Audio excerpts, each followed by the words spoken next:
नमस्कार दोस्तों, मैं हूं डॉक्टर VM बघेल। सबसे पहले मेरे चैनल को लाइक, सब्सक्राइब और शेयर कर दीजिए। मानव जीवन का सबसे महत्वपूर्ण हिस्सा है स्वस्थ रहना, क्योंकि स्वस्थ शरीर में ही स्वस्थ आत्मा निवास करती है। स्वस्थ रहते ही व्यक्ति ठीक रीति से अपने कार्यों को संपादित कर सकता है। यदि व्यक्ति का स्वास्थ्य खराब है तो उसका मन किसी और कार्य में नहीं लगता। हमारे देश में एलोपैथी के क्षेत्र में बहुत प्रगति की है, बड़े बड़े हॉस्पिटल बने हुए, लेकिन प्राचीन काल से हमारे यहाँ आयुर्वेद चिकित्सा पद्धति का प्रचलन रहा है। लेकिन जिस तेजी से एलोपैथी ने वृद्धि की, उस हिसाब से आयुर्वेद प्रगति स्लो रही। लेकिन समय के विकास के पहिए के साथ एलोपैथी, होम्योपैथी, आयुर्वेद सभी क्षेत्रों में व्यापक प्रगति हो रही है। आपने फेसबुक में देखा होगा, वीडियो चलते रहते हैं, रील्स चलती रहती है आचार्य मनीष के नाम से। आचार्य मनीष का असली नाम है मनीष ग्रोवर। इन्होंने जीना सीखो नाम से कंपनी बनाई है, जो स्टॉक मार्केट में लिस्टेड है। जीना सीखो लाइफ केयर लिमिटेड के नाम से 2017 में कंपनी बनी, पब्लिक लिस्टेड हुई और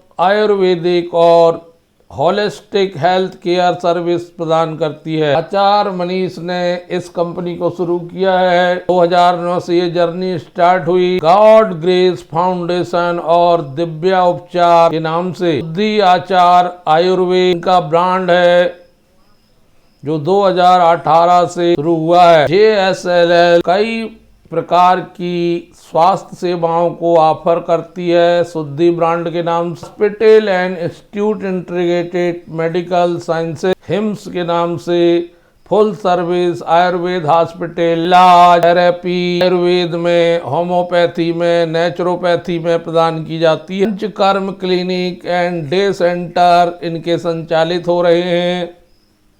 शुद्धि क्लिनिक भी इनके भारत में चल रहे हैं। फ्रेंचाइजी के माध्यम से क्लिनिक खोल रहे हैं। नेटवर्क ऑफरिंग हो रहा है, जिसमें जनरल आयुर्वेदिक सलाह का और वेलनेस सर्विस की सलाह दी जाती है। कंपनी शुद्धि ब्रांड में आयुर्वेदिक प्रोडक्ट लगभग 300 प्रकार के ऑफर करती है, जिसमें डिटॉक्स किट, हर्बल टी और वेलनेस पैकेजेस शामिल हैं।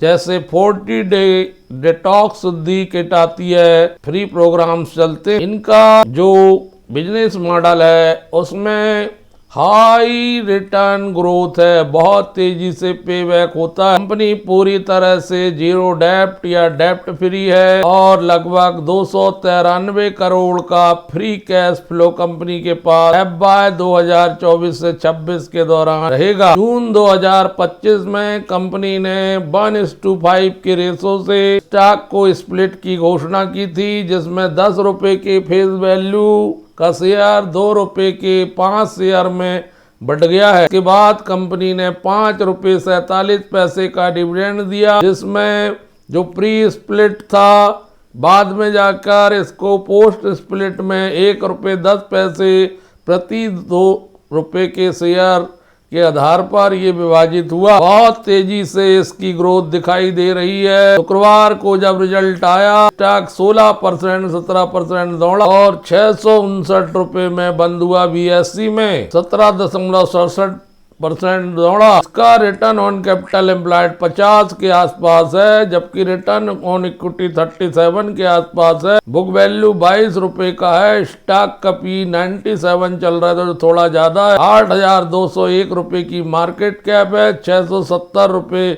हाई चल रहा है। 267 रुपए 52 वीक का लो है। स्टॉक 52 वीक के हाई में रिजल्ट आने के बाद दौड़ लगाई है। जैसे ही स्टॉक लिस्ट हुआ तो बहुत जबरदस्त समर्थन मिला है और इस समर्थन के परिणाम स्वरूप 2017 में बनी कंपनी, जिसकी लिस्टिंग 6 मई 2022 को 18 रुपए 66 पैसे में हुई, वहां से चलते हुए 3404% रिटर्न दिया है इसने मात्र 3 साल में। धुआंधार रिटर्न, जिसमें 5वां हिस्सा 654 रुपए का है।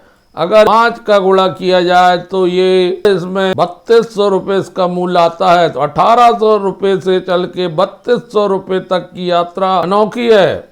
जिस किसी ने इस स्टॉक को लेकर रखा होगा वो माला माल हो गया होगा। एक साल में भी इसने 145% रिटर्न दिया है, 6 महीने में 95%, 1 महीने में 20%, 5 दिन में 15%, 1 दिन में 16.64%। 3 साल हुए हैं कंपनी को लिस्टिंग हुए, जबकि बने हुए मात्र 8 साल हुए हैं। इससे आप कंपनी की लोकप्रियता और महत्ता को समझ सकते हैं कि कितनी पॉपुलर है कंपनी। इसलिए ये स्टॉक रुकने वाला नहीं है, क्योंकि शुक्रवार को 16-17% बढ़ चुका है। या तो उम्मीद है कि सोमवार को ये ऊपर खुलना चाहिए। अगर पहले खुलने दें फिर ध्यान रखें, अगर नीचे खुलता है तो थोड़ा बहुत करेक्शन आएगा। करेक्शन के बाद जब ये 600 के आसपास दिखाई दे तो इसमें एंट्री लेना चाहिए। हम खरीदी बिक्री की सलाह नहीं कर देते, हम एक्सपर्ट नहीं है, बट स्वाभाविक रूप से स्टॉक बतला रहा है 3 साल में इतना जबरदस्त रिटर्न देके। अगर Q1 FY26 की बात की जाए तो 25% Q2Q आय में वृद्धि है, जबकि 74% आय में वृद्धि ईयर टू ईयर है।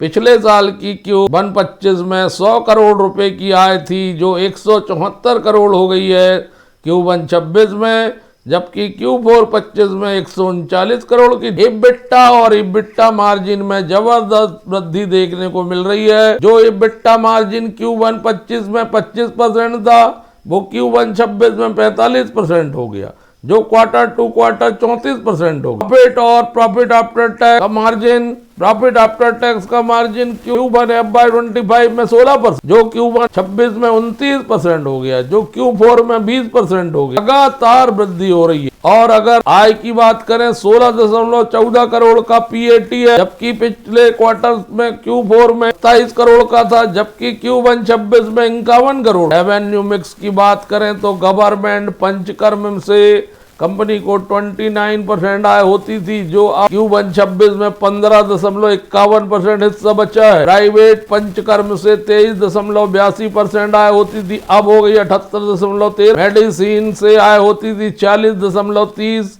जो हो गई 80.65। तो 100 करोड़ की इनकम, अर्निंग पर शेयर 1 रुपये 30 पैसे आया था Q1 25 में, जो Q4 24 में 2 रुपये 20 पैसे हो गया, 4% बढ़ा, और Q1 26 में हो गया 4 रुपये 13 पैसे। गजब की इंक्रीज हुआ है Q1 का रिजल्ट। और IPD पेशेंट वॉल्यूम बहुत तेजी से बढ़ा है, Q2Q 34%, year two year 46%। OPD patient volume 29% से 68% हो गया। डे केयर 31 से 164 हो गया। सारे वीडियो कॉल कंसल्टिंग 21% से बढ़ के 64% हो गए। HR मनीष के रोज वीडियो आते हैं। टीना सीको लाइफ केयर बहुत तेजी से उभरती हुई जबरदस्त कंपनी। इनके अगर समरी के रूप में देखें तो ऑपरेशनल हॉस्पिटल 55 है, operational clinic and day centre 61 beds, operational 2179 हो गए। बेड पाइपलाइन में 360 हैं।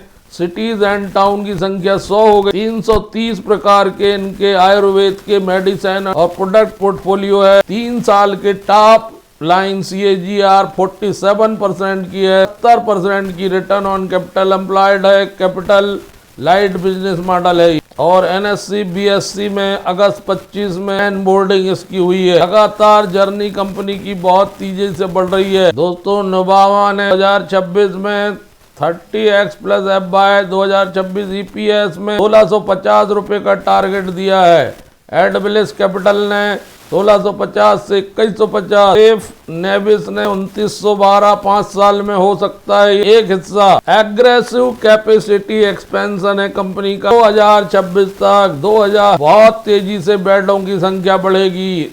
स्ट्रांग रेवेन्यू और प्रॉफिट ग्रोथ है। जबरदस्त रिटर्न ऑन कैपिटल एम्प्लॉयड और रिटर्न ऑन इक्विटी बढ़ेगी। डाइवर्सिफाइड रेवेन्यू बढ़ेगी। दोस्तों, इस स्टॉक पे नजर बनाए रखना चाहिए, क्योंकि ये माला माल करने की स्थिति में अभी भी है। अभी रिजल्ट को आए 1 दिन ही बीता है बन के 63.53% हिस्सा खुद के पास रख लिया है।